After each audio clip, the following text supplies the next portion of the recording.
কিভাবে short video viral করা যায়।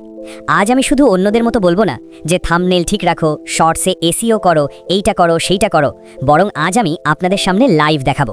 চলুন আমি একটি একদম নতুন ইউটিউব চ্যানেলে একটি শর্ট ভিডিও আপলোড করি এবং সেই প্রথম শর্ট ভিডিওটাকে ভাইরাল করে আপনাদের দেখাই।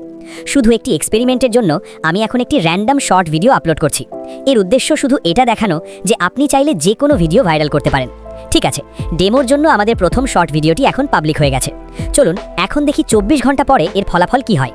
24 ঘন্টা পরে এখনও আমাদের শর্ট ভিডিও আপলোড হওয়ার 24 ঘন্টা পুরো হয়নি, আর এর মধ্যেই আমাদের প্রথম শর্ট ভিডিওতে 22,000-এরও বেশি ভিউ চলে এসেছে। অনেক সময় দেখা যায় মানুষের শর্ট ভিডিও একেবারে 0 ভিউতে গিয়ে আটকে যায়। এখন যদি আপনি ভাবেন যে আমাদের প্রথম শর্টটা হয়তো শুধু ভাগ্যক্রমে ভাইরাল হয়েছে, তাহলে কোনো সমস্যা নেই। আমি আরেকটা শর্ট ভিডিও আপলোড করে সেটাকেও ভাইরাল করে আপনাদের দেখিয়ে দিচ্ছি। চলুন শুরু করা যাক। এইমাত্র আমাদের দ্বিতীয় শর্ট ভিডিওটিও পাবলিক হয়ে গেছে। এখন আমরা 24 ঘন্টা পরে এর ফলাফল দেখব। যদি আপনার মনে হয় যে প্রথম শর্টটা কেবল ভাগ্যের কারণে ভাইরাল হয়েছিল, 24 ঘন্টা পরে এই দেখুন আমাদের দ্বিতীয় শর্ট ভিডিওতে 28,000-এরও বেশি ভিউ এসেছে, অর্থাৎ আমাদের প্রথম শর্টের থেকেও ভালো ফলাফল। আর মাত্র শেষ 48 ঘন্টার মধ্যে শুধু 2টা শর্ট ভিডিও থেকেই আমরা 53,000-এরও বেশি ভিউ পেয়েছি। আর এই ভিডিওগুলো আমি আপনাদের সামনেই আপলোড করেছিলাম এবং এগুলো এখনও ক্রমাগত বাড়তেই আছে।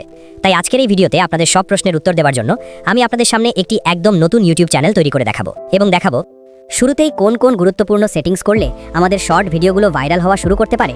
লাইভ আমি দেখাবো কিভাবে ট্রেন্ডিং নিশ খুঁজে বের করতে হয় এবং সেই নিশের ওপর ভিডিও তৈরি করে কিভাবে আপলোড করতে হয়, কোন সময়ে ভিডিও আপলোড করা উচিত, অল্ট কন্টেন্টে কোন কোন অপশন টিক করতে হবে, আর not made for kids select করা উচিত কিনা সবই দেখাবো। ভিডিও ভাইরাল হওয়ার জন্য টাইটেলের জায়গায় কোন কোন ট্রেন্ডিং হ্যাশট্যাগ ব্যবহার করতে হবে সেটাও জানাবো। আর যদি আপনি একটি চ্যানেলে বিভিন্ন ধরনের শর্ট ভিডিও আপলোড করেন, তাহলে কোন ক্যাটাগরি সিলেক্ট করা উচিত সেটাও ব্যাখ্যা করব। অনেকে মনে করেন ইউটিউব স্টুডিও বারবার রিফ্রেশ করলে ভিডিওর গ্রোথ নাকি কমে যায়। এটা কি সত্যি? আর যদি আমরা নিজেরাই আমাদের শর্ট ভিডিও বারবার দেখি অথবা বন্ধুদের লিঙ্ক পাঠিয়ে দেখতে বলি, তাহলে কি কোনো সমস্যা হবে? সবশেষে কিভাবে খুব সহজেই শর্ট ভিডিও ভাইরাল করা যায় সেটাও দেখাবো। আজকের এই ভিডিওতে আমি এ থেকে জেড পর্যন্ত সব কিছু লাইভ এক এক করে আপনাদের সাথে শেয়ার করব।